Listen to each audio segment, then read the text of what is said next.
Hortons, eh, Danny?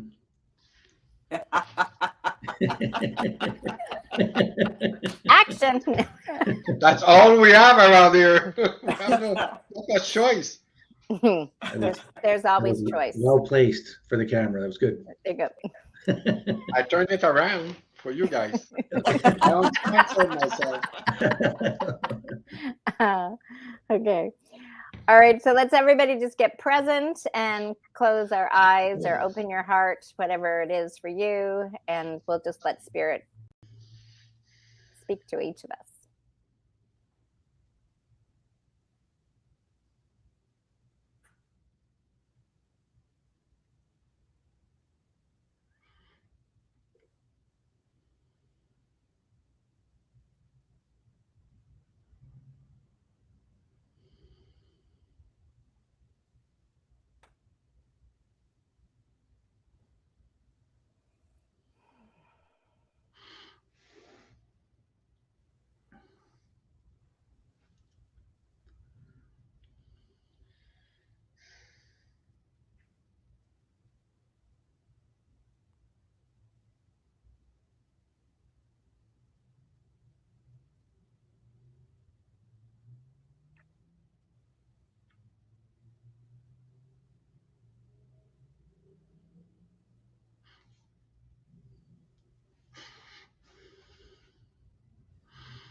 This is the quietest broadcast we've ever had.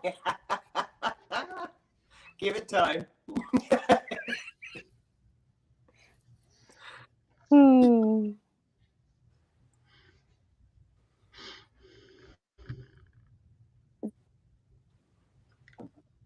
thought that came to me was just that there's so much in the silence. Like, there's so much that why would you want to kind of get out of it and listen to me talk, right? Or any of the rest of us. Maybe it wasn't silence for everybody.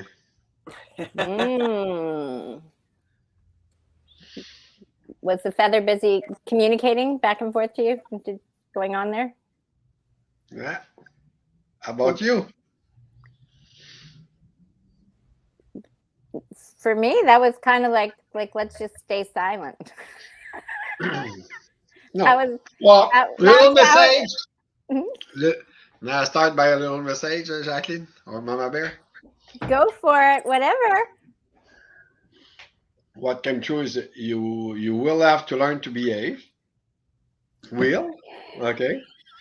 And you will have to accept to put away your preconceived notion of who you communicate and let the Mi'kmaq ancestor come speak to you. But you need to behave for that to happen. I don't know if we have that much time.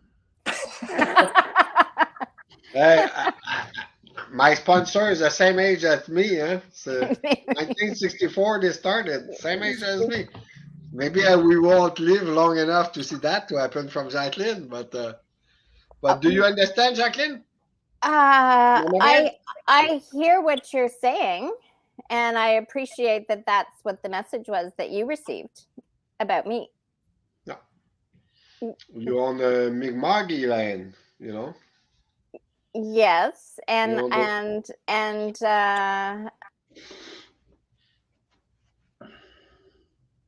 I am behaving. Okay, so it's very clear to me. Okay, so in terms of that, when we get caught up in a concept of it has to be a certain way, for me, then that limits the experience. okay, for me, what I think and what it is, for them is different.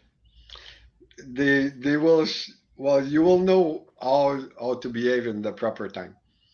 How they're gonna ask you to behave for certain things because preconcept, we all have preconcept ideas. Well, on Mi'kmaq land, it has to be the DNA of the Mi'kmaq ancestors needs to come through your tree, under your house, and through you. So that's Well, all. That's all. But it's gonna come. So prepare yourself. You're gonna have to do some Mi'kmaq stuff. I know I was just at Eel Ground and I was helping a new mom and her daughter with their health. And there are some things opening up in the matriarch or clan mother side there. So I'm trusting the process. Is everybody okay if I go let my dog in? He's whining at the door. Yeah, that's kind of the way I feel right now. I'm whining. You're whining at the door? You want to be let All the in? whining. No, then why? No, maybe that's it. I'm not whining, but I'm the opposite. There, it sounds like I'm being. I feel like I'm being. Tanya, you can correct me if I'm. It feels like I'm being reprimanded, and I don't. It's not a reprimand. Okay. If we go to Australia, Yeah. we're gonna use Tanya as a guide. I'm pretty sure Tanya is close to her own spiritual people over there. Okay. So, so our DNA, the attachment to the land, we are the land and the land is us. So we gotta let the land speak for us sometime, or let the ground ourselves to the land, barefoot on the land, and let the vibration and the feeling, all our ancestors, it's a wheel that never stops. Huh? So, so we probably, I might have been Australian before. Tanya might have been a Mi'kmaq before, we don't know. So, but on the path we are now, we have to impregnate ourselves to which the vibration of the land where we sit at. There's a reason where we each at where we are at, at our life, at the, so there's something, If 7 years ago you would ask me if I would ever come to Miscou Island, you would say, "Ooh, cuckoo," So, and look where I am. There was something then doing all the ethnology and genealogy of the community. I found out that I have ancestors actually born on this island that I didn't know of, and not so far ago. I did a DNA test, and 2 days ago I got a ping telling me that I have another cousin, and that cousin has parents that were born in Miscou. So I have more family on the island that I even could even imagine. So, and they're native too. So, so there is a way why I'm here. So there's a way why everybody is there, but there is a way why Mama Bear is on top of a tree. Strong DNA coming through the tree, So Yes. Yes. yeah, Yes. but most often our head is too full, to let other conception come true. So part of behaving is going to be to just put. It's not a reprimand. It's just like we think we're open, but sometimes we're still not as open as we should. So maybe just open another channel with more in tune of the vibration of the area where we stand, the ground we stand. And I think that's part of the reason why Thunder Bear and I, we need to do something here together, the two pipes here, I don't know if I need to feel the vibration. I'm probably gonna have to go to his place, or where those guys make their stuff. So if we need to do something, maybe Thunder Bear need to be impregnated from the DNA of what we do here, and maybe it's gonna be vice versa eventually. But anyhow, so I'm off the subject. It's just that. I hope my wife understands when I say I have to go see Danny and become impregnated. Yeah. Well, I don't. Well, I'm French. Okay, give me a break. I don't mean pregnant. I mean like, what would you say? Imprinted, imprinted. Yeah. No, but he's She's just, pretty understanding. yeah. Yeah. You're giving birth to something new. It is. I know what you meant. No, but Danny what- sometimes is because of his French to English, right? So. That's Yeah, okay. I still think French. So. Mhm. So, in the concept of training ourselves to let go, what you're basically saying is, I need to let go of some of my carefree aspects of how I don't necessarily need to follow the rules. Is that what you're saying? Because that's how I've gotten to where I am, is following my inner guidance instead of the so-called rules. And that would be something I need to possibly let go of. Just when you think you've got it all figured out to trust the process, get some rules. No, it's there is some basic understanding in true ceremony. That one, Greg could probably enlighten us more about that on his side. But here, it's when a pipe carrier or a ceremony is done while the person doing the ceremony is doing it. Until he opens to the talk or question and everything, that time is sacred and it should be a quiet time for everybody. So learning to in the proper time, it's for them it's a lack of respect. Okay, for them and the land you're sitting on, it's just a question of respect. It's not change your mind or being carefree about. I know what you think or I know what you are. Everything is open, but for ceremony for the ancestors it's important. I'm still teaching my community, because everybody says, oh, there's something pop up in their head, oh, blah blah blah. You're stopping a process that was, so if you're calling all your ancestors and somebody stop, it's kind of a put a wedge in the ceremony. So it's not long, the ceremony. So it's just the time we do that, we just want to hear the tripping birds and the water going through, and it just I respect think to the elders and to the ancestors. That's it. But it's not a reprimand. It's also that when the openness that they're gonna show you or help you guide you through on the land, you will come to accept that some rules are there for a reason, or sometimes it's there's a reason for stuff that happens. So. But for me personally, I think I was taught by my elders there, those, that it's question just of respect to the person doing the ceremony, So because it's Greg, I don't know, do you plug yourself when you plug yourself? I'm like Greg, I do not prepare anything anymore. I was stressing too much, what I'm gonna do tomorrow, blah blah blah blah blah blah. But what's gonna be now? I don't give a damn, I start and whatever come out, it comes out. That is your free spirit, Mama Bear. No, I don't know what's gonna happen. So I think Greg is the same, huh? yeah. Yeah, I but think what you're trying to say, Danny, and this what was coming to me. It's like it really just boils down to you can't actually listen and speak at the same time. No. And that's a talent that very, very, very few people have.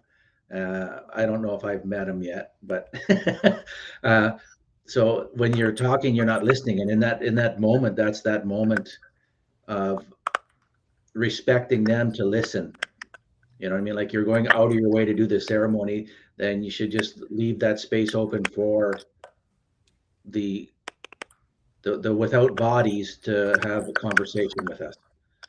Yeah, I'm boring as the fact that I like every time I see just one new person, I'm gonna repeat, like okay, that, just to give the background, for everybody that know, but also for nobody to feel awkward, about how one should act or whatever. So I kind of repeat myself all the time, but I guess that's what I Yeah. was supposed to do. So, but it's not a big deal, you know. So, I know No. we're going off. It's just that today they told me to bring the biggest one. I never used that one. I used it today. More impact, you know. So, well, anyhow, it's as Greg said, it's not easy to when you're not prepared to let the go through them and do the ceremony if there's too many distractions, you know. That's Well, Okay, it. so go ahead, Kurt. Yeah, Thunder, go. also what you were saying there, Danny, about like how you used to always worry and think too much about what you were going to do. That brings up a point for me that came up a few weeks ago when we were talking about stuff, and it's like someone was saying you either got to walk the walk instead of talk the talk, and to me that's just that's me saying, if I'm saying that to someone, you got to walk the walk instead of talk the talk. That's me saying I have the right to judge you and know where you've been and know where you're going and know what's going on with you instead of just accepting you. And a lot of people that have, let's say, a decent amount of spiritual experience will actually say that often, like, well, you're not walking the, you're not walking the walk, you're talking the talk, but they have no idea what goes on in your mind, what your experiences are with every step you take. They have no idea of what you're supposed to be really experiencing. They barely understand what they're supposed to be experiencing. They barely understand how they're supposed to walk, but just it's human arrogance at its finest, to throw that at other people. And I am guilty of that. I have used that myself in the past, and I'm giving everyone here free permission to correct me whenever if I use it again, because that's all it really is. You know what I mean? Like we're placed here to sort out ourselves, find our place, do the best we can, and nowhere in that does it say you have to be perfect. Danny was talking about that too. Like a lot of the indigenous teachings that I'm aware of, it's not really about being perfect. It's just doing the best you can at that time. Like, ideally wooden matches for lighting the pipe because that's the closest to a natural solution that we have right now. But if you don't, a lighter works, and it's okay to use the lighter, but try to prepare and do things better the next time. And if you don't have matches the next time, it's still okay. There's nothing, it's not wrong. It's not wrong. So like when you hear people saying, oh, you're not walking the walk, it's like you're just better off just to walk away, because that's someone that has just filled themselves to the point of self-importance where they actually think they understand what everyone should be doing, shouldn't be doing, ought to be doing, should have said, could have said, and all that. It's like it's a trap. It's a trap, and I've been there, so I understand the trap. And I'm not saying dislike them or anything like that. Just smile and say it's lovely. Have a You know nice when day. when my elder died, that was teaching me everything, all the traditional ways. I felt lost, so I stopped doing ceremony. I said, well, I got nobody to teach me, so I can advance and advance. So upstairs, they kind of says, I said, just do the ceremony. What's gonna come is gonna come, Yes. And most of the ceremony were lost. They say just open yourself, and whatever's gonna come out is what's supposed to come out at that time. So who is there to judge all we do and the way we do? We do our best with the connection, so we might do little mishaps and everything, but being a traditional chief and traditional community, so I still like to keep the base of everything, the teaching is so simple, so I like to have people around that when we do ceremony that are aware of the simple ceremony, the big ceremony, or like I cannot do a healing ceremony. No, I did ask, Tante Bear. I said, oh, I wish I could heal people. I'm glad they say you don't have enough to do there. I said, forget it. Say do the other stuff you have to do. Say leave the healing for somebody else. So maybe I met you because my people need the healing, and I do one part to do the other part. So we'll see. You know. Trust the I'm game. program.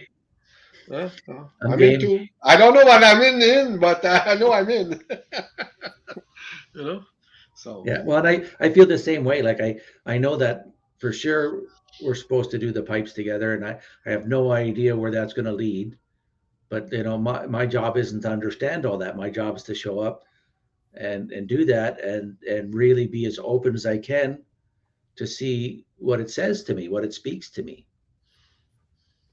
yeah. So, I said that when Sabe was on here and he was talking about his dad wanted to do something out at Manitowoc, and I said, well, I think it's best if I'm going to be involved that I want to go spend some time on the land and see what it says to me, because it's not for me to decide, oh, well, this is what I'm going to do. Like, and we have that option, like, and we always start with that. Like when I had that gut feeling I was supposed to do the ceremony with Danny, so it's like I have the option and I can say that it's okay. But then you still got to trust. You still got to trust. You got the tobacco. you got no choice. It Well, wasn't I an think ambush. so. In letting go, right? It's an everyday occurrence, Yes. Yeah. and so I'm going to go down to the females in the bottom of the row. My picture, okay, and I'll start with just Joan. So was there an experience ever that you remember that you had to, like, it was like a defining moment that all of a sudden it was like, I just can't do this the same way anymore?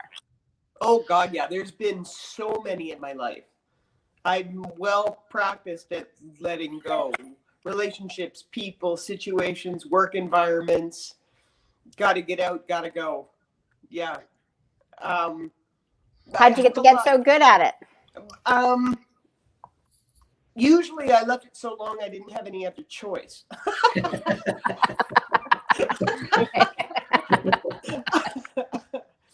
Wasn't always good at like, I knew that when it was time to let go, then I was able to let go. My question has been, when we let go and we surrender, quieting that narcissistic human mind that is still attached to outcomes. I had to face that when I was looking at cancer in terms of surrendering, because surrendering would have been passing. And I decided I didn't. It wasn't that I was scared of death. It was that I didn't want to leave. And so I chose not to surrender to the experience. And I had to make that choice again. And I chose not to surrender to the experience. And that's been my question in terms of healing and doing that kind of work, and where that line comes in terms of letting go and clawing to stay, or surrendering to the experience that we're supposed to. Like, I don't think there's an answer, but that's something that bounces in my head. Yeah, I get that. Right? Just right? Like it's like, what are you surrendering when you're even thinking about it? Yeah. I mean, my emotional surrender and letting go of a lot of past things and ways of thinking was one of the gifts that I had of going through cancer twice. But when you asked that question today, that's what sprang to mind. Going, letting go and surrendering. It's like, I wonder, Yeah. And I don't have an answer. I'm glad I did it. Me too. Yeah. But then, Yeah. if we're truly surrendering, like, I look at myself, if I would have been living in a natural way, then perhaps I would have surrendered to becoming non-physical at that point in time. I don't know. Well, you weren't having that experience. Yeah, but in terms of listening, it was my not wanting to leave that made me seek treatment, and then to undergo that, because I didn't want to go. And I Right. knew I would if I didn't go for treatment. Well, Greg saw me. I was expanding like a balloon, right? So, yeah, that's been a question of mine. And I still don't know what to do with that question. You know, when I hear us talking about healing and intervening with people, and are we actually assisting them in surrendering to the process of their life? You know, and what's the difference between an emotional healing and a physical healing? And perhaps that's part of dealing with that physical journey. I don't know. Yeah. Well, they're all intertwined. When you start to separate them, you're kind of missing parts of the equation. Yep. Well, then how do we bring them together in a place that feels true? I don't Well, know if you can. I don't know if you Well- can bring them together. I think it's just something that you just get one day. It's like Well- it's just the spiritual awakening day, right? Where all those lines cross, and you get it at that point. I think there's like a spark of light. That's when life starts, right? All these little things cross, and where they hit, there's light. That's where light comes from. Yeah. And until then, it seems like darkness. Oh, it doesn't seem like darkness. No, not at all. It's not a somber, terrible feeling, and it's not a confusion. It's a wonderment when I'm listening quietly, and when I'm in those times of meditation, when I'm stopped praying and just shut up and listen. Then it's like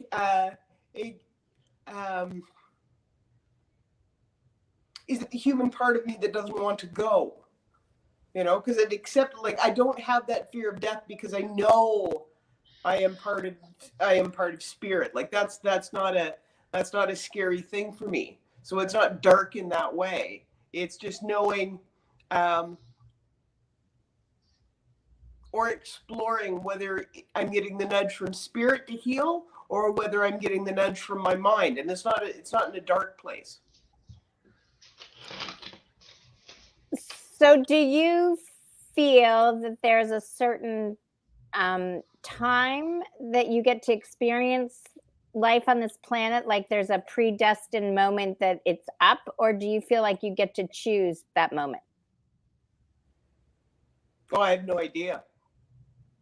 I have no idea. Because if we're truly surrendering to spirit, then obviously it's not our choice. Yeah, like But- that's kind of I don't know, Yeah. but Yeah. I kind of feel like when it's, with all the near death experiences, and I've had one, that people have, it's like and then the one people that die, it's like if you're gonna die, you're gonna die, and if you're not gonna die, you're not gonna die. Like I think it's pretty kind of that simple. Like I think it's out of our hands. I think we think it's in our hands.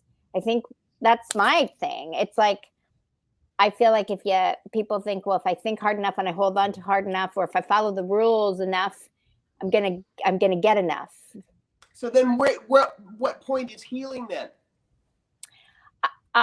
For me, I kind of think healing is what's just naturally going on. It's like breathing and inhaling and exhaling. Like it's so it would happen regardless of energy being channeled towards you or not. Yeah.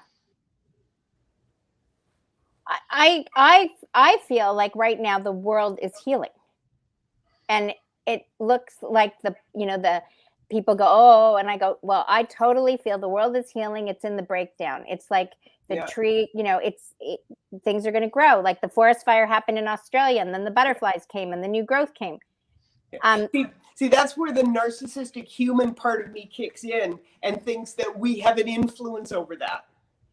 Well, I don't think, like, for me, just like Danny said, he's in Miscue Island. I never thought I'd be now I'm living on top of a lovely old pine tree, which I felt very guided to build the cabin on, right? That I felt like that was never on my wish list. It was never the forest. And I, from my thoughts of the past, have things to work out. Okay. Like I never have felt safe in the forest. So coming here was very much like I'm surrendering to the process to see what happens, and then observing myself in the experience of oh my gosh, what was that? You know, right? And that's what I think it's more. I think when Beloved was on and she said we're like we're playing in the sandbox. We're playing in the sandbox. And we've had so much about saying it's dark and it's evil and it's la la la la la la la that has colored the way we see the world. And that's, you know, it's here. And that's even when I say about when people talk and Danny says the spirits, this is what my ancestors are saying. I'm like, who? Which spirits? How do I know? Is it like if my mother's turn, if it's my mother that's the spirit? I mean, I really don't think she elevated herself that quickly between her passing and that could be my judgment. Okay. But all of a sudden, I don't think she's in the all of a sudden all-knowing aspect. Right? So that's maybe my experience to give up, that maybe the ones that have transitioned all of a sudden are in the all-knowing. But that's still something for me to kind of go, well, we're all part of the whole, aren't we? So isn't it just being able to receive what each of us needs and trust that? I know you want to say something, Danny. But I'm gonna. There you go. Is it short and sweet and to the point? There's two things, one for John and one for you. Okay. Okay, Josh John, you consciously decided to fight the cancers. Okay, but somehow you might have been guided to make that choice. So at the end, was it really your choice? As human, we always have the free will. Okay, but you have to imagine a road, you know, with the cones, the orange cone there, you know, we should stay in between those cones, you know, but sometimes we just hit the ditch, you know. So the cancer was like a ditch for you, you know. So you had to decide: are we calling the towings to pull us out, or I'm staying in the ditch, you know? So, but sometimes they don't force us to make a decision, but sometimes they just give us a little breadcrumbs so we can, or they're gonna give you antenna so you call the towing, you know, even if you're far down the ditch, you know. Say, oh, gee, I got cell antenna, I can call the towing today. No, you had that energy to call the towing because basically your time wasn't there. You know, it wasn't. You were not at where you were supposed to do. You know, so. Uh, through our guides or personal guides, we all have a expiration date right here. You know, should be there at least 7 times for myself. You know, so and but there is exception. You know, my son was supposed to pass. Okay, when he was 21, he had stage 4 cancer. Only place he didn't have cancer cell was in his brain, and all the doctors said, you know. So 1 year of chemo and all that crap there, but he's still here today. You know, it's because he has a will to fight it. You know, he did not believe that a small thing like that could kill a Laregi because he saw his dad that should have been dead already 7 times. Said that ain't gonna kill me. You know, but we put him on the prayer circle. There were 20,000 people praying 1 hour per week just for him at one time at a certain moment around the globe. And upstairs, our guy, they said, you know what? I said, we don't know why that kid's so special, why so many people praise for him, but we'll give him a little extension on what he was supposed to be here. And he's a good kid, you know, he's a lovely kid. He's a good, not spiritual. I'm trying to bring him there to let him know he has a second chance, but might come, you know. So when my children did a favor, they asked me to do something for them, but my daughter did this week. I said, it's funny, when it's for your benefits, then, oh yeah, hey, the old dad, the ceremony are good, you know. But beside that, they're not. Mama Bear, I don't know if all of you saw the movie Avatar. Yeah, the Tree of Life. In your area there, the tree you're on top, was like the mama tree, the tree of life was the big mama. She's been talking with the other trees through the root system for a long, long time before it was cut.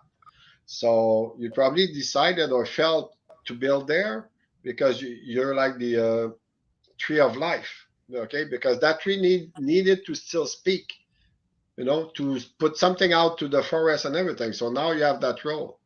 No, that might be why we need to buy you a suitor when we do ceremony. Make you have a lot to get out of the tree. So I think you're kind of the physical realm of the extension of that tree that was cut.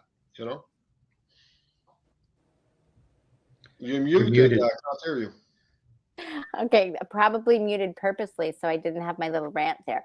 I was going to say, I think I have to defend myself now. Okay, so all I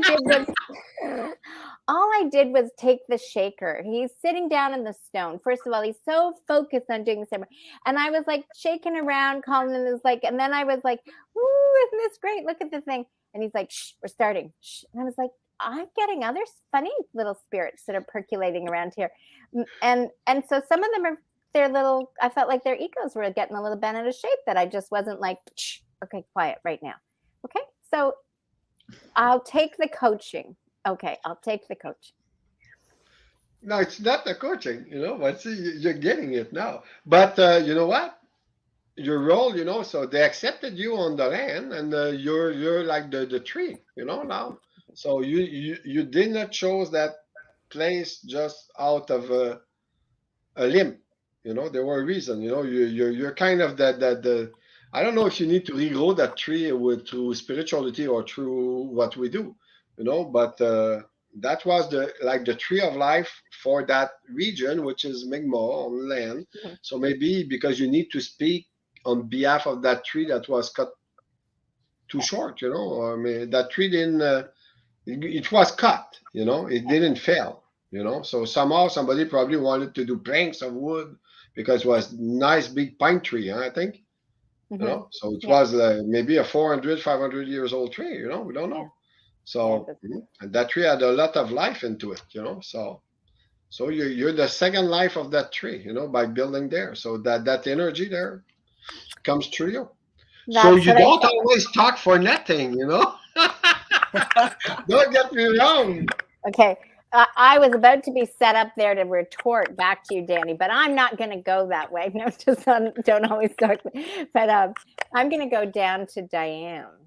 Okay. So, do you remember in an experience where you first had to let go of something that you didn't want to let go of, but you felt completely guided? Besides showing up here tonight, no. See, that you want to share?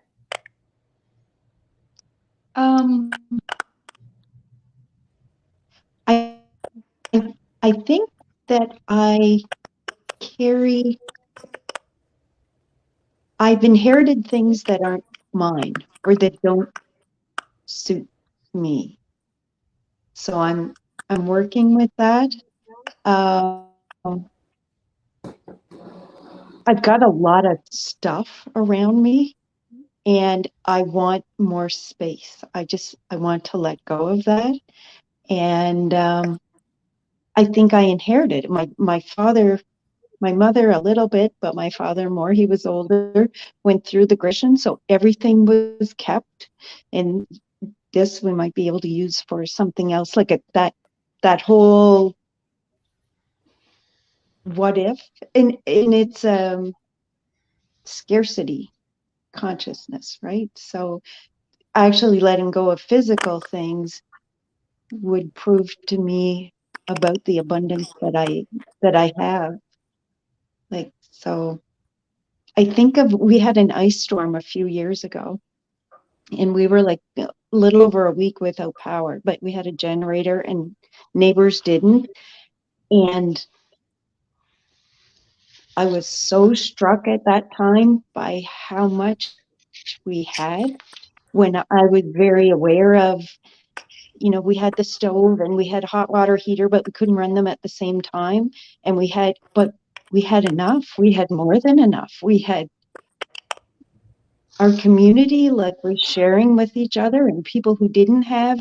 So I have these moments where I know that I'm connected with abundance, and then life gets busy and I kind of forget, and I do tend to grasp, or clench, or and it always feels better when like Just Joan, like it just gets to a point where you leave it too long and you've got no other choice but to just allow whatever. And yeah, it's it's scary to actually let go, but it's there's freedom on the other side of that. What was the name of your dad or your granddad? My dad was, Yeah. what was his name? Yeah. Fraser. Fraser. Okay. And your granddad? He was Jim, but I didn't know him. He died when my dad was, that's another kind of trauma that I inherited. He died when my dad was 3. So then his mom was a widow going through the Great Depression. So it wasn't talked about a lot, but I feel like I'm ready to release that because that doesn't belong to me. Okay. So did you get a Jim or a Fraser that came to you, Danny? Is that what you're getting at? I can't see. I mean, I George or can G see. George? You got a G or G George? George? G George. But I thought about a granddad. Dad, granddad. G Hmm. George. Sometimes they just show up. Hmm. But my I don't know. French brain usually don't put the right name beside the. You said that, remember? I I think it get. was like Giorgio, and it meant like there's a great big Giorgio guy coming along, full of abundance for time. No, just no. I don't know. No, there we go. Anybody knows a George then? No, No. I don't. It's a I'm still clothesline in Walmart. practicing on. I'm It still could on be just G for practicing on getting the granddad. right name. Hmm? Right. Okay, beautiful. Thank you. So, what about you, Tanya? Training yourself Yes. to let go. What have you let go of in this last, Oh, even, I mean, so much, but where do you want me to start? in the beginning. In the beginning, oh, I don't know what was in the beginning because I wasn't there. But, at this moment, I feel like there's not one single moment that I'm not letting go of something, and it's just like sometimes I feel like, can I just have a moment where I just don't have to let go something, because I just want to break, because sometimes it's intense and sometimes it's so easy, and sometimes it's just like, I just want to sit and have a Milo and just not think about stuff for a while.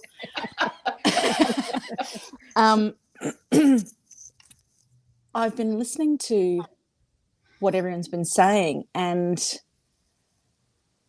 listening to Danny a lot too, and I've spoken to you about this, Jacqueline.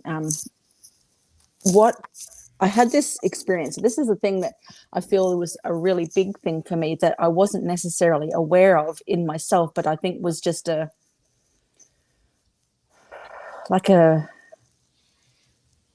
societal letting go thought process, I guess, form of another way maybe of explaining it. But I spoke to Jacqueline about this, that I had this feeling a lot of my things that are letting go are just very energy attachments. That's how it feels to me. I might not be going through anything specifically like Joan is with her cancer and going, okay, I'm this, blah, blah, blah, blah. But I'll have moments where I'll just have very in-depth insights into things, and it'll send me down this really long and what's the word I'm thinking of? Very vivid awarenesses of things. And what I when I spoke to Jacqueline, it was in regards to that I'd had this feeling inside myself for a long time, because there is a lot of, I'll use the word chaos. So there's a lot of conflict between people, First Nations, white people, blah, blah, blah, blah, all sorts of, you know, whether your sexuality, your whatever, right? And I had this sort of feeling in myself building for a long time. And it took me a while to took me a few months to kind of define what it was. And underneath the foremost was the thing with Indigenous and white, and I had, what I was feeling was, I can see that there is a change in everything. Like it's there's a feeling, and I don't know if you listen to certain conversations, there are people that are going like, oh, people are waking up and people are this and people are that. It's like, well, okay, fine, whatever. I don't care about that. Because it's not my business to know about what everyone else is doing. It's my journey. But there was this judgment of, there always seems to be this judgment of, and I was getting a little bit friggin' fed up of it. And this was something that I was releasing in myself and letting go of, because that was that was me all over the shop. And still to some degree. I was noticing the contrast between, well, we're going back to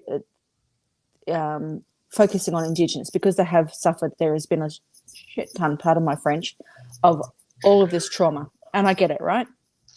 And I honor that, what for whatever role it is, and the knowledge and the connection to spirit that they have, that Indigenous people have.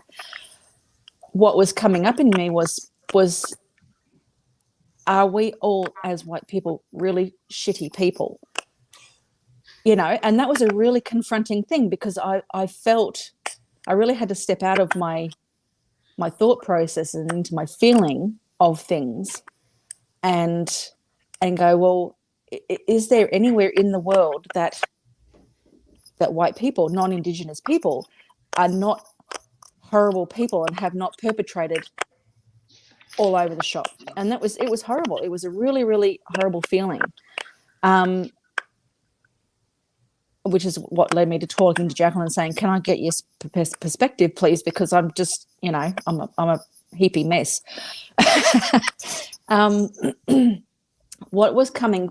After I spoke to Jacqueline, I had some clarity in that, is that it's not, yes, we've done some horrible things.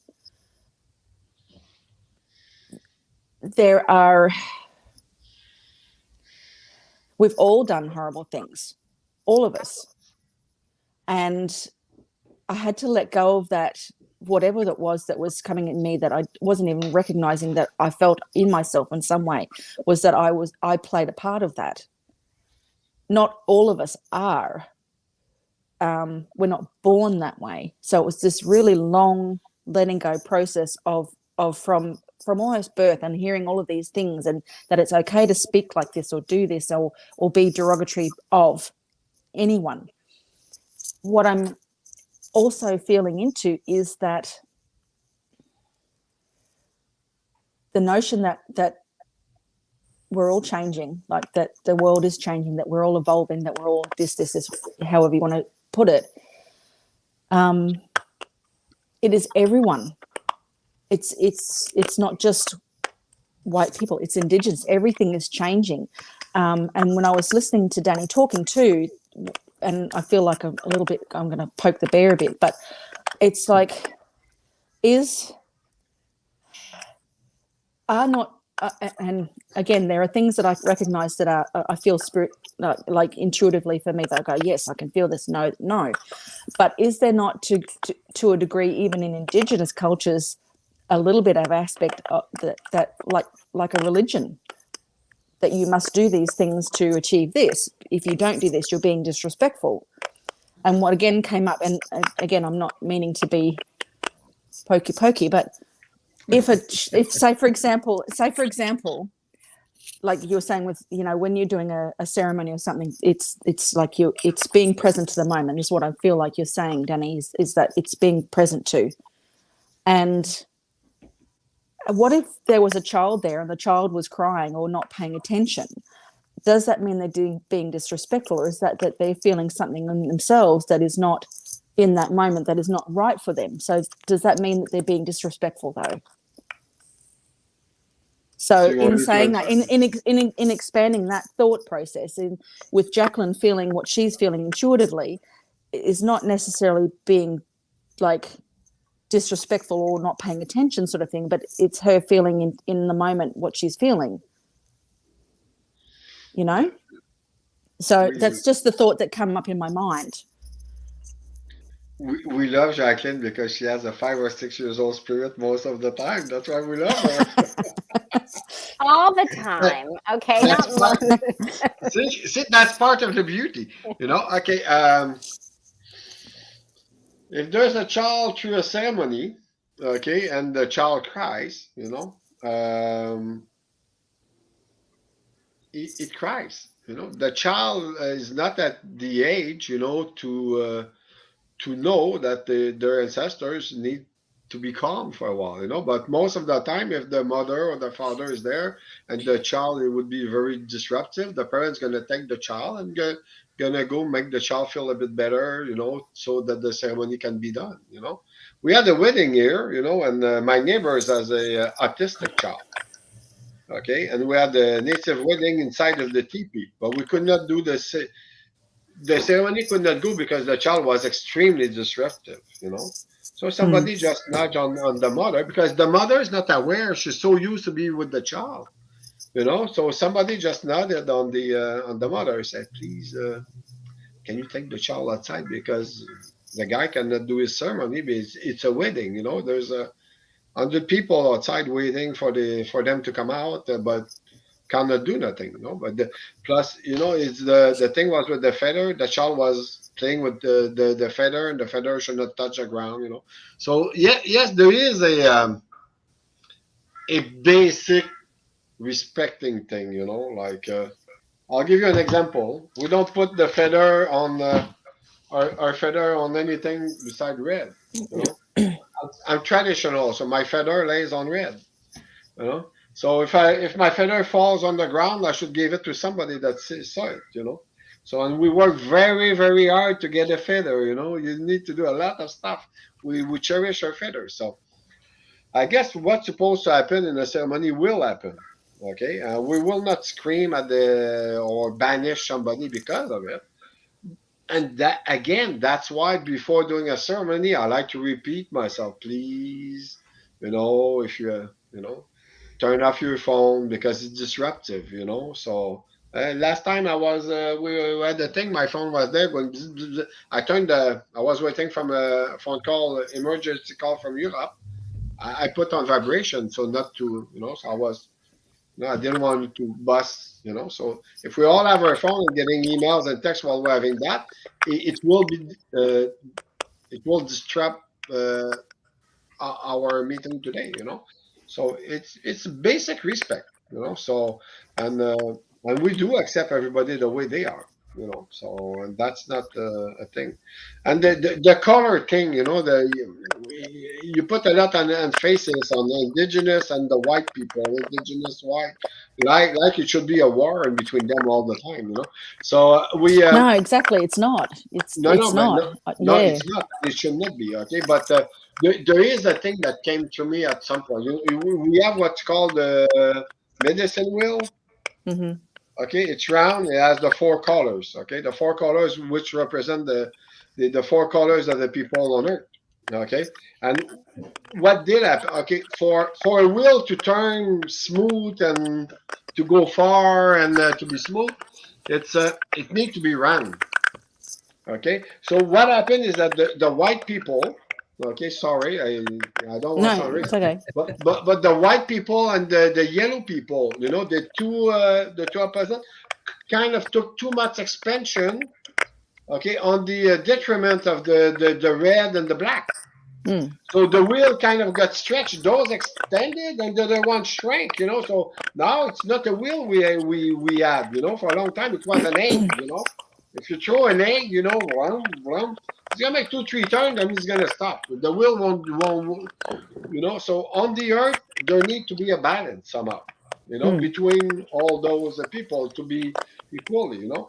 And we're probably all people that were not at our first life, you know. So hey, I might I might have been Hitler in the past life. I don't know who I was, you know. So I don't know why I came and now I have to fight for indigenous rights, you know. But the guidance says, hey, get up, use your feather, use a red trot, and just do it. So I just do it. Simple as that, you know. So I have a lot of white too. It's funny on the area. I have ancestors that were born here, but also have what's his name? Nicolas Denis. Nicolas Denis was sent by the king to enslave the native as making them fishermen to supply to the king.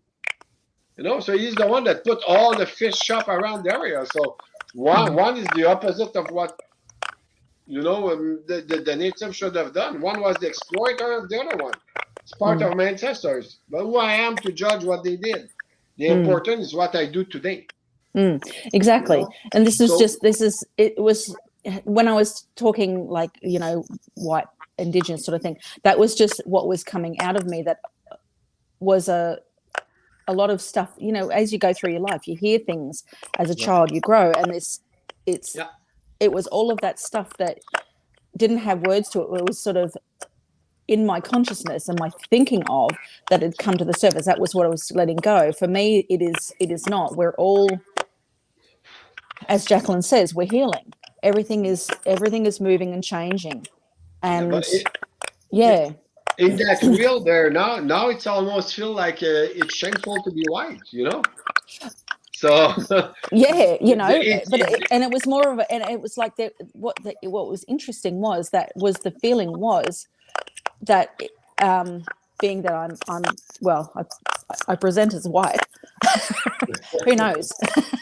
But do you know what I mean? It was just like it was a valuable feeling for me and a valuable letting go for me, because in anything that I feel, and not just specifically in this relation, that if I am experiencing something, it gives me the other perspective. You know, if I felt the things that I felt in that moment at that time was just a small smidgen of what some people, what some culture, some whatever has experienced only on a minute degree, and how crappy that was, then I value that because it gives me broader perspective. I cannot comprehend because I've not experienced any hardship. I've had a pretty wonderful life this lifetime, right?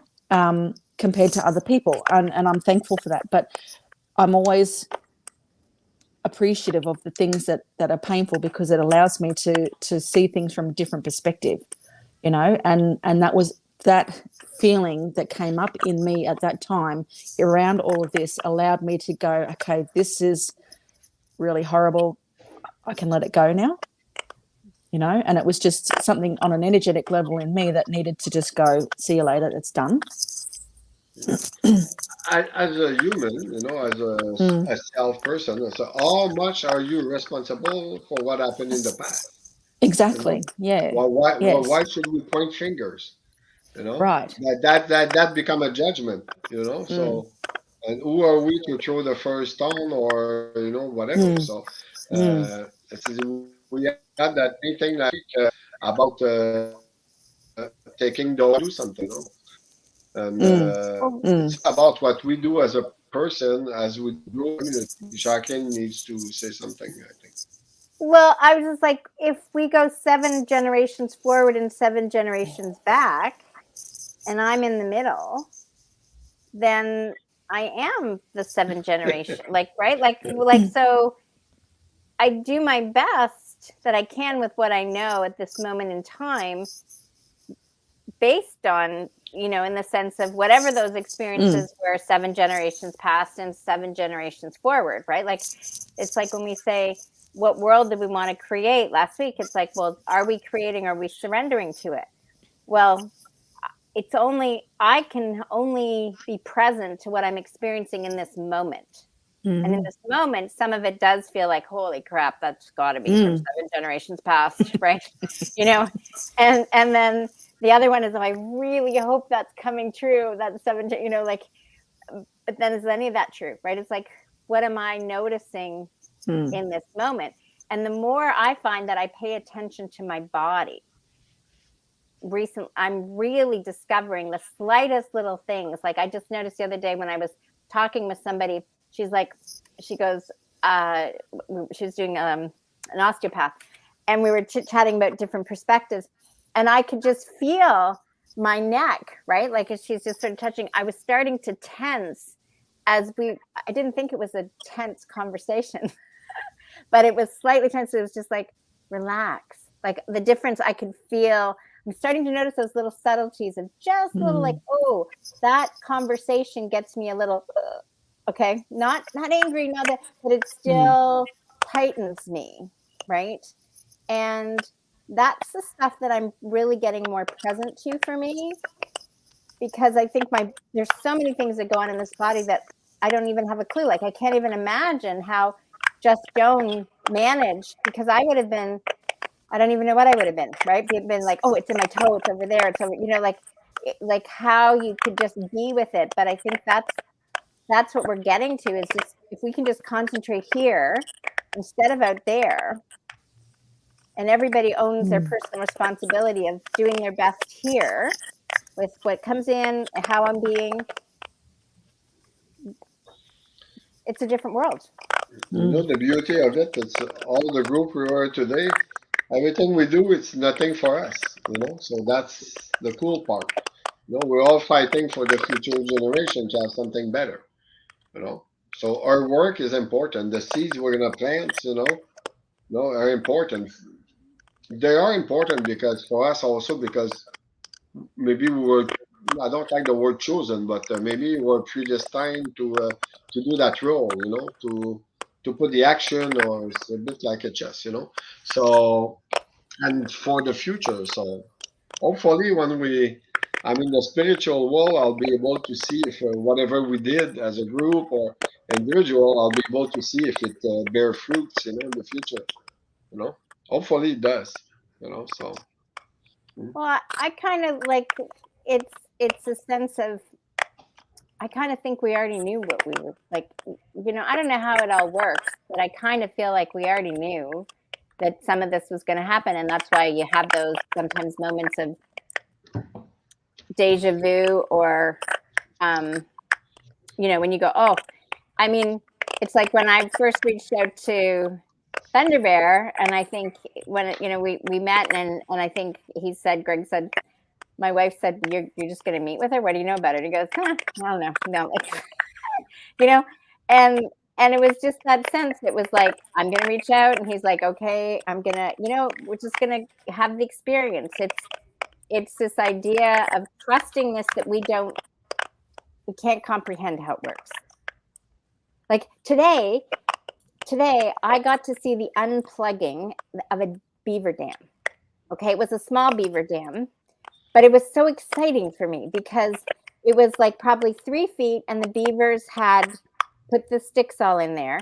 And my friend was explaining to me that if, the water's now going down the road now towards the river, because the beavers are creating more water so they can swim. But if it keeps that way, it's going to flood the road on this gentleman's property, and then he's going to come and kill them and feed them to the coyotes. So he's taking apart the sticks, so the beaver dam was going down. I was like, oh, this is kind of a game. It's like, I'm going to unplug the dam.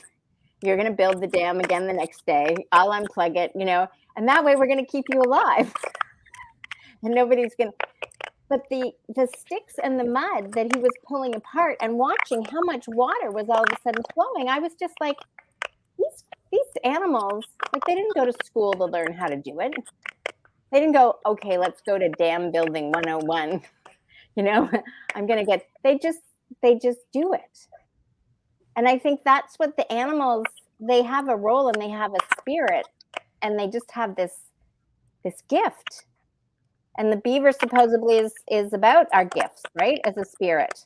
it's because if he doesn't chew the branches and it doesn't use its teeth to create, chop that wood, its teeth will grow and it won't be able to feed itself. So it's the point of using the gifts. Now, I didn't see the beavers. They wouldn't seem to surface for me. But he said they're two really big, huge beavers, and maybe they're ready to give birth. But I was awed by the releasing of the water and how they knew how to dam it up just using sticks and mud. And yet, I don't know, I haven't seen humans usually do that. So sometimes I think we think we're smarter and we're maybe not.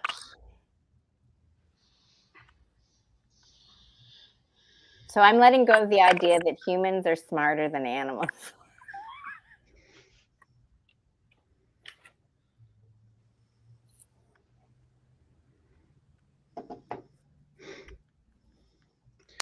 Does anyone take their cursor arrow and poke anyone in the eye? Are you doing that right now? Because I did just scratch my eye before. So was that you? I'm not now, but I have done that in a Zoom meeting. I haven't poked the eye, but sometimes it's the nostril. That's the spirit that I'm getting tonight.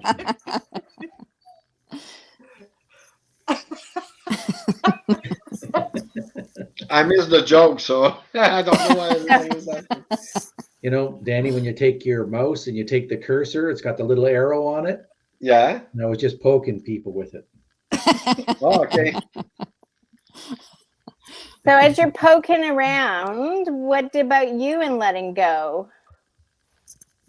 When did you have to train yourself to let go of the idea that everybody wasn't nice and friendly on here and God gave you the wrong world? I had to give up the concept of normal because most of my life I never fit in. Hang on a sec. The dog's whining. Come here. Come here.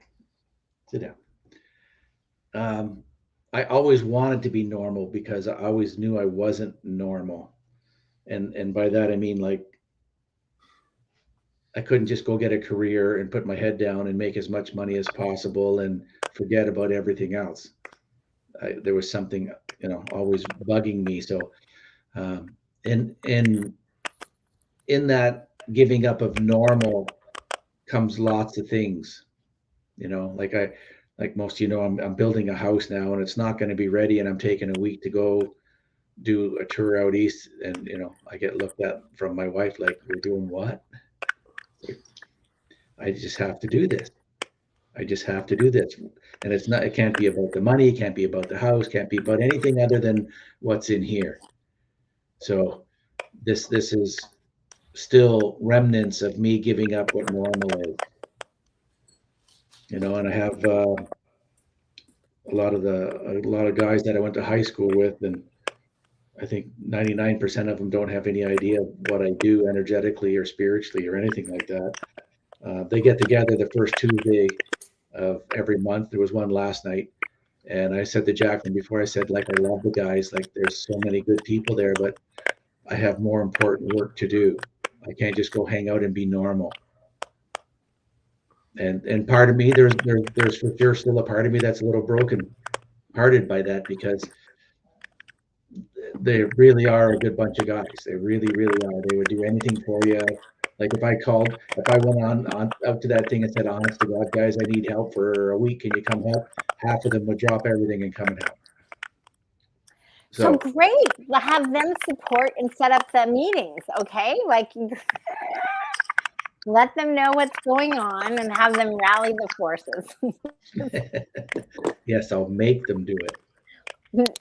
You'll simply let them know what's been going on and they'll go, what? How can I help? Right? There you go. And so, yes. And my giving up on that is like, it's a daily thing. Like whenever I find myself having thoughts of what I want to do as opposed to what I'm really feeling I'm supposed to be doing, that's just another step of giving up what I would call normal. A lot of the times I call that matrix living. And that's an ongoing process, always ongoing. I find new ways that my psyche is actually hiding things from me. And my job is to be like Sherlock Holmes and kind of, go look for those things and say, oh, there you are. Not be mad at it, not be angry at it, and all that stuff. There was a saying a long time ago, and most of you have heard me say that. It's like, I think it was Gandhi was saying that, or Buddha was saying this. Well, so I heard. I don't know if he actually said it. I wasn't there. But it's like when he finds where ego's sabotaging him, all he says is like, oh, there you are. Now walk behind me. Never destroying it, never hating it, but not letting it run you. So and I do that, and I use that one often where I find little things in that, and I guess from the outside looking in, you could judge me saying I'm not walking the walk, but I'm chipping away at it. It's easy. It's like I tell people, if you want to look for flaws, you don't have to look very hard. So it's okay. It's okay to be human. It's okay to have flaws, and even like what you were sharing, Tanya, about that. I went through a few years of that too, where I really did not like being white. I struggled with that. That was a big one for me for a bunch of years. Because the first hero they taught us about in school was Christopher Columbus, and I thought he was just a rapist, pillagist, stealing everything, killing everything, and I'm thinking like, whoa, like that's pretty low bar. I didn't like the idea of him being a hero, and I argued with teachers and got in trouble and blah blah blah, all that stuff. And then there was a few other ones like they taught in school all these explorers that were, exciting, amazing people, and I'm sure they had lots of good qualities, but they actually had lots of stuff that weren't so good. So that was, I couldn't model myself after someone that was just getting everything they wanted for themselves out of this world and not understanding the consequences of all the damage they do around them. So yeah, it was thank you for that. I was raised with, like, my mother was very much involved in Indigenous. She was just all over that sort of thing. And as a result, I was there as well, sort of thing.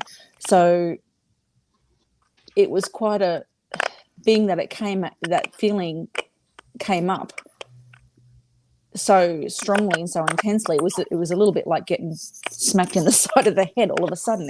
It was quite blindsiding me, the intensity of it. So it was just like, I've never had that feeling of like, you're less, I'm better, of anyone. It's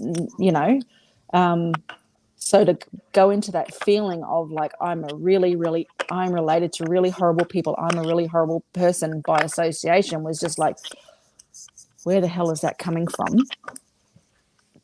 But it did give me the opportunity for broader perspective of things, and that was it's been good.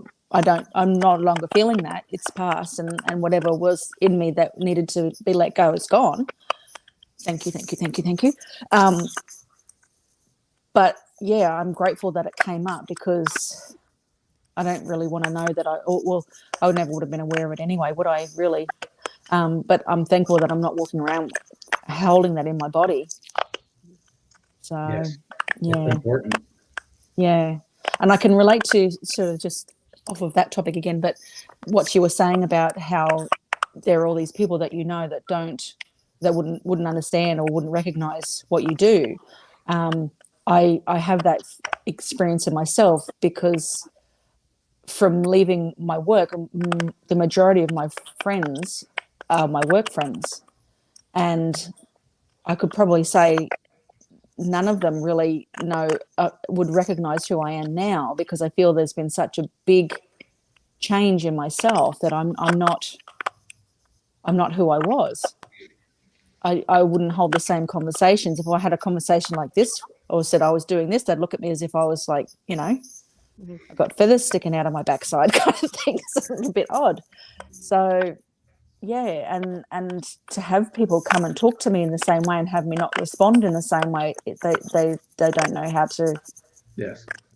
proceed from there, kind of thing, you know. There's a certain amount of maturity and wisdom that comes with not just sharing who you are with everyone. That's not going to set you free. Mm.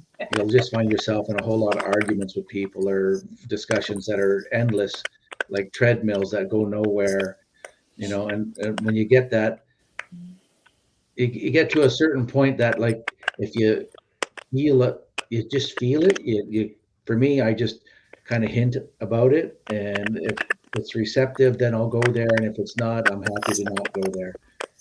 You know, and when I was younger and really thought I was spiritual, like I thought it was my job to be a signpost that everyone would look at me and go, "Wow, is he ever spiritual?"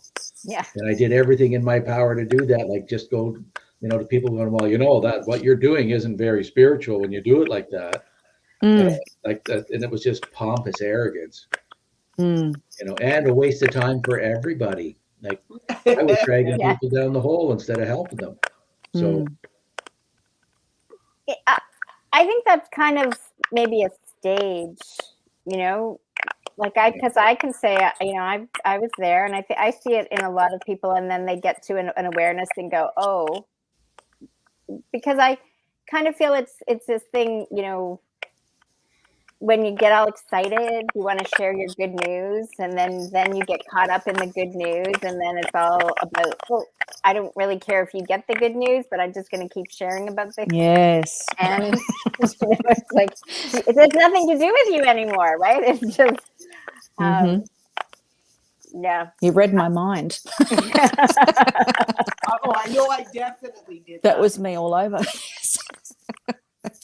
Yeah. well, I think it because the way we're trained and through school and like religions and all that sort of stuff, we get stuck in this ego view of everything. And so when Mm. we feel the spirituality for the first time, we feel it, and it feels wonderful, and it feels like really freeing. And then our ego runs with it, you know, and then that's all. That's why I think it is kind of part of the process, you know, that we just kind of got to go through that, go through the dance, be that pompous, arrogant person for a little bit, and then sit down and look in the mirror and go, "Wow, that wasn't good." Mm. Yeah. You know, but not hate yourself for it too, right? And that's also hard when you're coming from an ego-based view of things. You'll beat yourself up and go, "Oh well, like God, yeah, well, you were stupid and blah blah and all this stuff," and be really hard on yourself. And there's there's no need for that because we're just still humans. We're just Mm. still humans. You make a mistake, it should be a glorious day, you know. And if you hurt someone in the process, go up to them and say, like, honestly, you didn't deserve that. And just come clean. Just come clean, move on, and it's a great day. And they can accept it or reject it at that point. And when they reject it, it never feels great. But like, you know, Mm.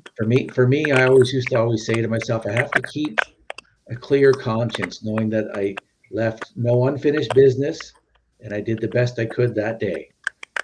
And that level of participation is varies greatly. Yeah. Yeah. Well, I know I make mistakes every day. So I've gotten to the point where it's now hide and seek. It's like, oh, that's how I'm screwing up today. Oh, okay. Because it's just, if I could have a flawless day, I don't know what would happen. Like, oh, I got angry. Oh, I got pissed. Oh, I did this.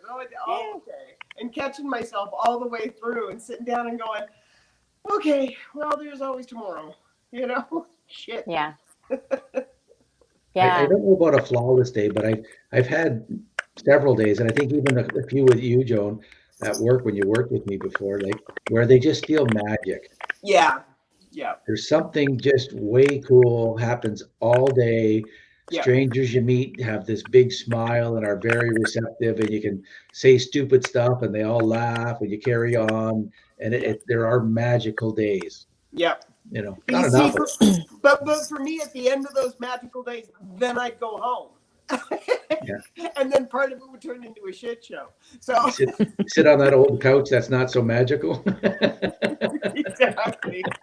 I was like, oh, Yeah. Mm. Yeah, and then we let go of the day, right? Because the new day is upon us, right? And if we just actually contained our life to a day, right? Like versus, we say a moment, but a day instead of the whole calendar year, what comes next. I mean, Yeah. that's difficult, right? Because people are like, well, what are you doing next week, right? Yeah, And so those magical days are a result of so many things that we can't even comprehend it, and yet we have a magical day and we want to go recreate it, and you 100% can't, because Yeah. it is a new day and there's Yeah. new forces at work and there's new energies at play and all that stuff, and it's just finding some way to just love that whatever happens and just be good with it and smile. And those days for me were always just inspirational. I never felt bad that the next day wasn't magical. It was like, I am so grateful I had that period of time. I know what that flow feels like. And it's like, that's awesome. So rather than damning myself and then other days weren't magical, it was just inspiration. It's like, well, I got there once, it can happen again. And it becomes a joyful possibility, as opposed to an overlooming task of I must be magical today.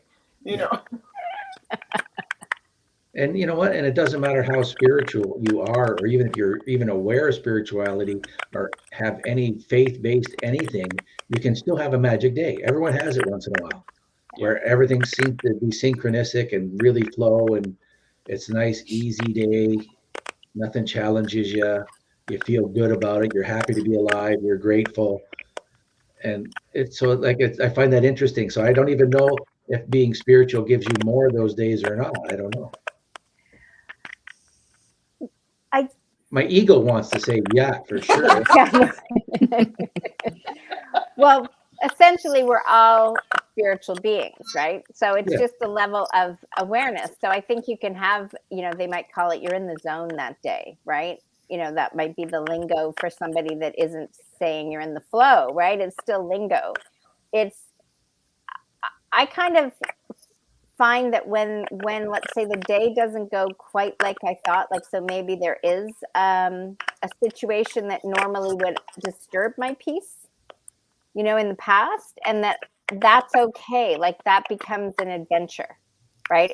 And those are the days that I find more like oh wow, that even what before I would have thought that was a issue or negative or something.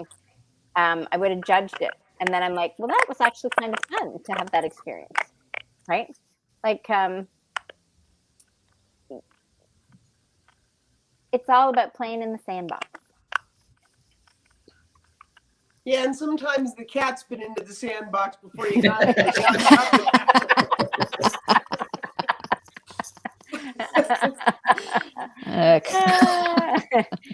Yeah, okay. I've had that experience too. I've had a few of those days. Oh, look at the turds I've uncovered here. Yeah. Well, I mean, I remember sometimes that's what you do with kids, right? Like they go, oh, and they would be like, cat poo. Oh yeah, whatever. Maybe I'll eat it, right? And you're like, no, And so I didn't hang out with that crowd. No, Yeah. Yes, you did. So what is? I've had days too where I get up in the morning and I'm mentally thinking I got a good grip on things, and I start my day and first things fall apart. It's like, so I try harder on the next thing and it falls apart. I try harder on the next thing and it falls apart. And I've had a few those days where actually, because I work for myself, I just say, time out. I'm going home. I'm just going to go home and just chill today because it's just not going to work. Yeah. One of Greg's favorite lines that he used to fire at me all the time was, why are you working so hard to make your life so hard? You're like, yeah, you're right. Yeah. Mm-hmm. Yeah. Well, she used other words other than that we're not going to get into here. That's true. Hey. How long did you work for me for? Oh, 2 years, 3 years, 4 years? Almost 6. Oh, okay, there. Was it a Time week? flies when you're having fun. 6 years. Holy crap. There you go. I got to tell the story. Because remember, I ended part time because I was still working for you after I took the job here because it was only part time here. Yeah. So it was another almost 3 years. This is about letting go. So it fits the topic. My wife said to me, Kristen said to me once, she goes, every 6 months you fire everyone. And it's kind of sunk right in because I don't think I was really a tyrant, but I expected amazing. I wanted your best foot forward every day. And if you didn't give me your best foot, I'd ask you why not. And if it was a really lame excuse, I'd fire you. Right. And I used to say to people, and I said, when I hire you, I'll give you enough rope to hang yourself. So you decide how long you want to be around for. Because I'm not going to bug you. I'm not going to hound you. And if you just keep showing up late and you keep doing whatever, it's like, then I just get rid of you. I don't want to waste my time. So anyways, when my wife said that, I took it to heart. Like I was thinking, no, I'm not that bad, am I? And so I made a conscious effort not to fire everyone. And that's when I hired Joan. And she lasted longer than anyone that's ever worked for me. There you go. So, and maybe I should have fired her. I don't know. But. Probably. See. That's brilliant. Okay. Is there anybody that has anything else they want to share, or shall we just kind of tune in and close it off for this evening? Everybody talk about letting it go, but everybody talk about giving somebody up, giving something out. So why would letting it go need to be like feeling that you're giving something away, out? I felt like letting it go of my past life just gave me more. It didn't take away something. It just poof. Yeah. It's like retirement. I thought that finally I can rest. GG. I'm more busy than even when I was working 80 hours a week. Construction. So I think by letting it go, I gained. I did not lose anything. Beside material stuff, but that's irrelevant. I gain the spiritual side of it made me gain a lot, So, Oh yeah. So basically, that's I don't really feel I let go. That's the price of giving up stuff that's in your way, right? Is that spiritual awareness?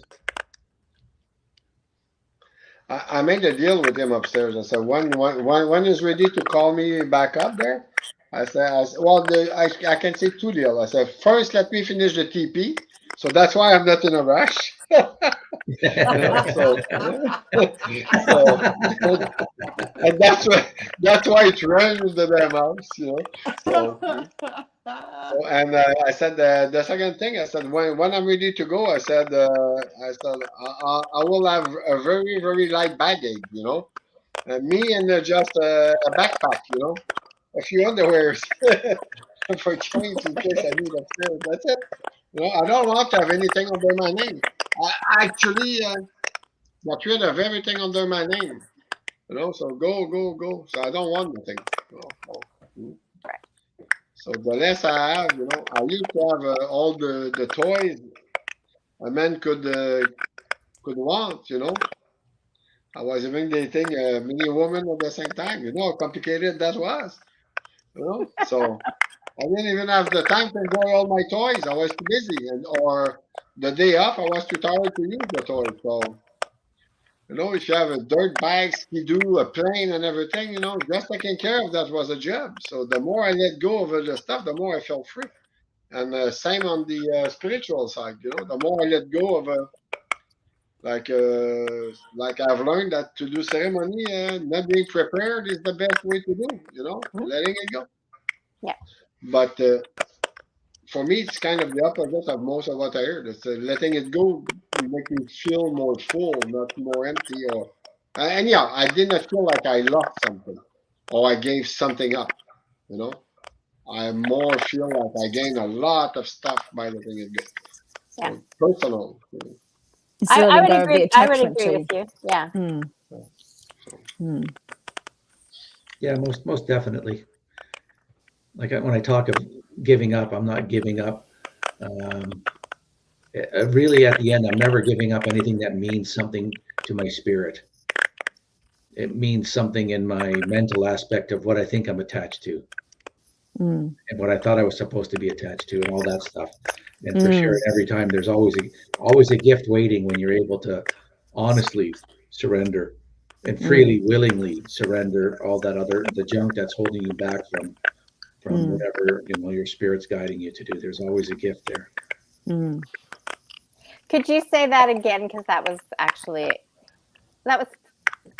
I won't say Yep, that's the best thing you I'll said. say it I again. won't say it's the best thing you said. I'll call, but it was a really good point that I think a lot of people could get clear on. Mhm.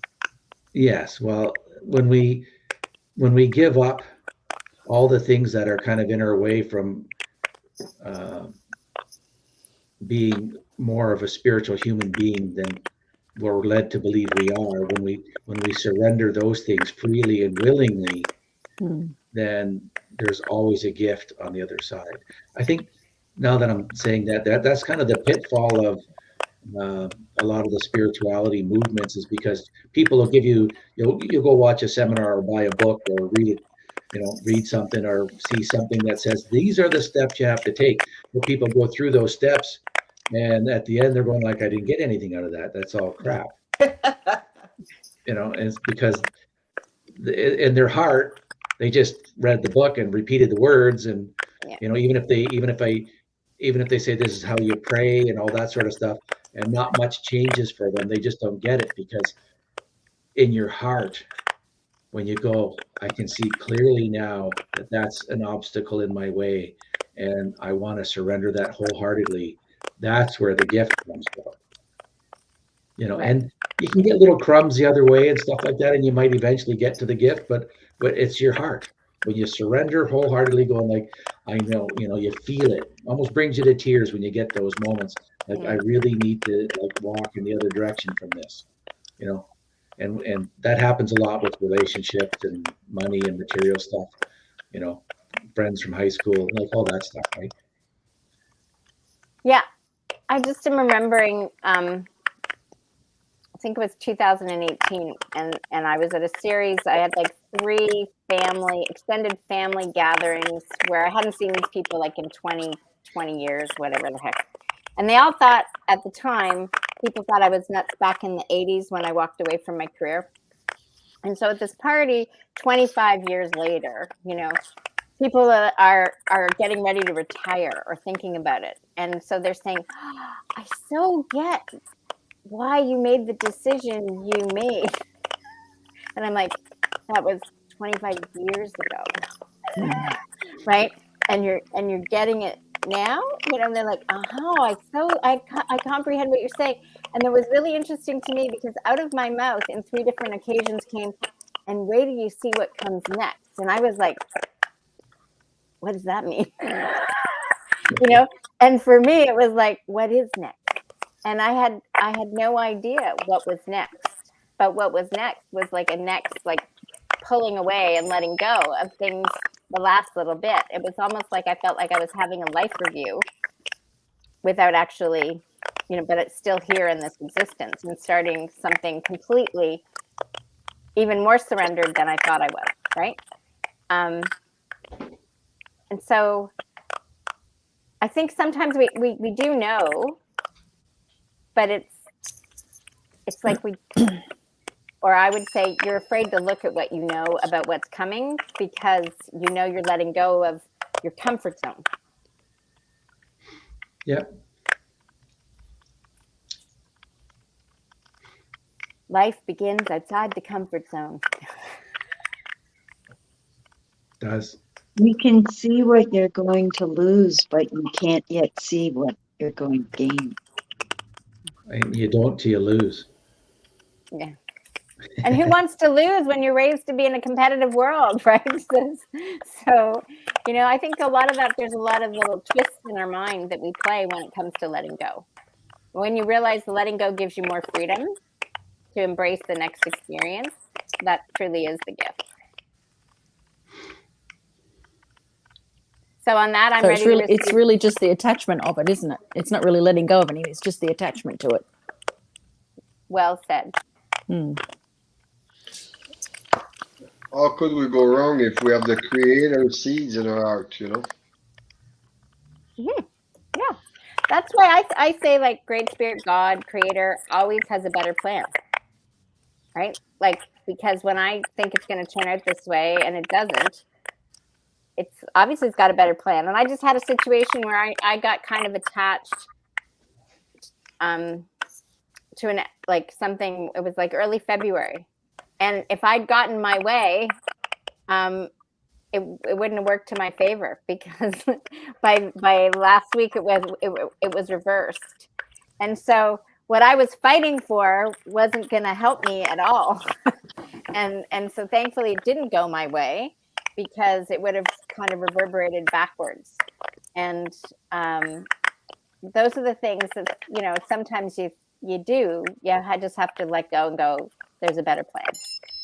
I just don't know what it is. I just don't know. Yeah. So let's all get quiet and open up to receive more wonderful love and light, whatever this presence is, and we'll call it an evening in the glow of the love light. Blah, blah, blah, blah, blah, blah, blah. Am I the only one? I hear a cricket inside of my.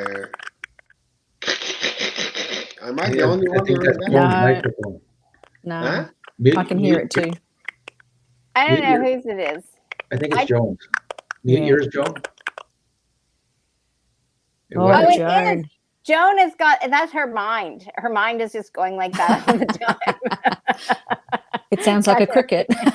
Yeah, because Can you still hear it? Because I've been muted most often. No, we couldn't hear it then when you just muted. Yeah, it's 100% gone now. Yeah. Thankfully, it's not me this time. Okay. Thank you, Joan. Share the wealth. Very well. Okay. Okay. Hmm.